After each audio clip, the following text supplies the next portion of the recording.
And speaking of, you said Australia. So when people ask me about coffee and like, where is the best coffee in the world? I don't even hesitate. My answer is always Australia.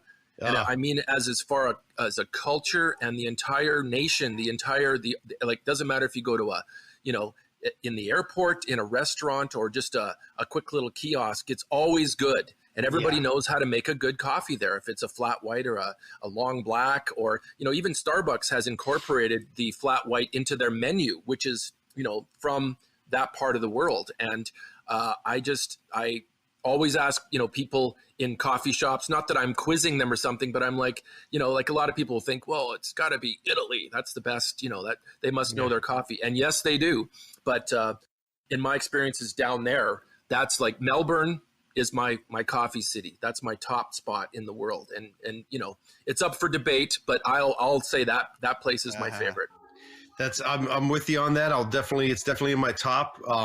I love, there's something, I go to Japan more than any other country. I've been there probably 35, 36 times, only because I teach at music schools over there and I tour a lot. And so for a while there, I was going 3 times a year. So I really, really got to know many I felt like a local there after, that's definitely one of my top places. We just played it in Turkey about 2 years ago, and that made my eyes cross. I've never, you always hear about Turkish coffee, but oh my gosh, I love it. Oh my God, dude. I was like, literally like, I just stood still for a good 30 seconds. Like, what just happened to my brain? Because what I just tasted. So it takes a lot to make me do that from all the coffees throughout the world, so those are definitely my top 2, I'd say, with Australia.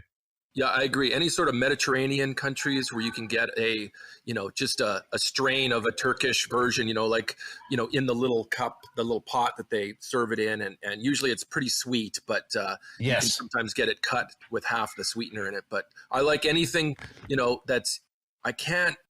if it's not going to like make me cross-eyed, I can't drink it. I don't like weak coffee. I love Cuban coffee. I love Japan, it's pretty strong. It's good. It's like the intention is, you're going to get, it's going to wake you up. And I drink coffee all day long. So I'm not really particular about yes, I drink coffee in the morning and it's just my go-to before I even make a sentence. But, later in the day, I always enjoy coffee, and even later at night, I have no problem with it. And so I love drinking coffee in different places. Like maybe I'm crazy, but I'll drink a Turkish coffee at 10 at night and deal with the consequences. Okay. You're nuts. Cause I'm a mass insomnia. I have really bad insomnia. So, and I don't know if it's the caffeine or what, I just don't sleep, or I sleep in 1 or 2 hour increments and I get up, and it's really annoying lifestyle. But so I try not to drink coffee past 6, just in case that's part of the culprit. Unless you walk past my office, right? Yeah, exactly. Yeah. If you walk past my office, it's like, you ever see that? It's like that scene, like you walk past the office and then you kind of go, you walk past and then 8 seconds later, you kind of walk back and then peek in going, what's going on in here? And then I'm like, all right, I guess I'm breaking the lever presso out and here we go.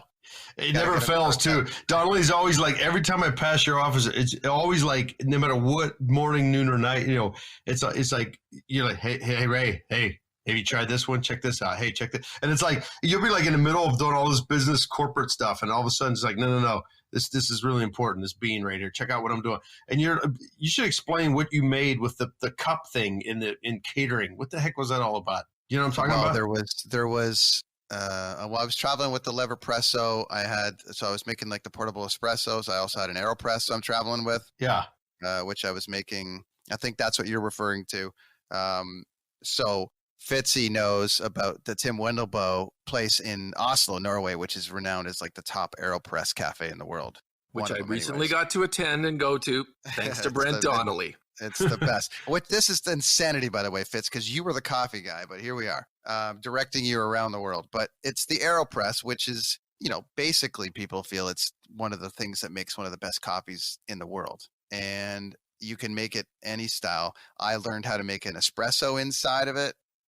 With one of those old spice jars I was experimenting around. But one of the first days that we had a new shipment of Korn coffee, and I think it was in West Palm, Florida, actually, Ray. Yeah. I actually was making the Korn coffee with the AeroPress, And so Ray was just sitting down visiting with his friends and whatever it was. And I would just kept dropping cups of coffee in front of him. So good. So I don't know if you had a click track going that night, but I'm pretty sure you blew it out. We just kept blowing coffee out, like, you know, just giving him coffee all, you know, just try this one and try this one. And yeah. And then, like, you know, Head would come over and he'd be like, "What are you doing?" I'm like, "Well, I'm making AeroPress." He's like, "Oh, if I loved coffee, I'd have some, but just give it to Ray." So I gave it to Ray. So Ray just kept getting the AeroPress all the time. And it was just a funny gag. And then it would suck because, you know, if I had actual work to do, I'd be in the process of making the AeroPress. And then, "Oh, can I have one? Oh, can I have one?" And then it just started. Thanks for stopping by, friends, to the Brenton on Tour podcast channel on YouTube. Coffee, music, travel, life, all of those things. One page, lots of guests, lots of chatter. We talk about all of it. If you like it, subscribe, hit the thumbs up button, leave a comment. I'll get back to you. Thanks, friends. See you next time.